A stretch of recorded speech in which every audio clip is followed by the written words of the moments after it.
Doing a privacy change for 350 million users is a really, it's not the type of thing that a lot of companies would do. We decided that these would be the social norms now, and we just went for it. Google is effectively a $500 a year service because that's the value of the data that you're providing. If they use 10% of that data, they're going to be the most valuable company ever. Companies that you've never heard of claim to have about 1,500 points of data on the average American citizen. Is it hard to go through it and actually find specific details about a person? No, that's super easy. Within a couple of minutes, you can figure out what people voted for, what psychological problems they have, what parties they've been to. They're saying it's because I agreed to the latest terms and conditions on iTunes.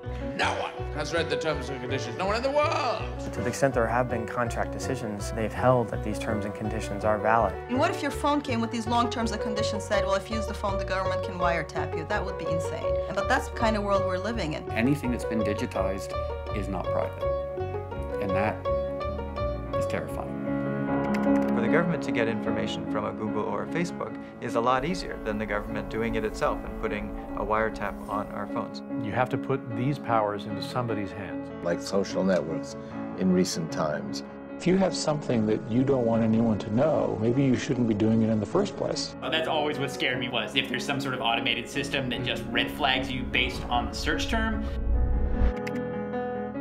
You can see that surveillance measures are being used to silence protests before they even happen.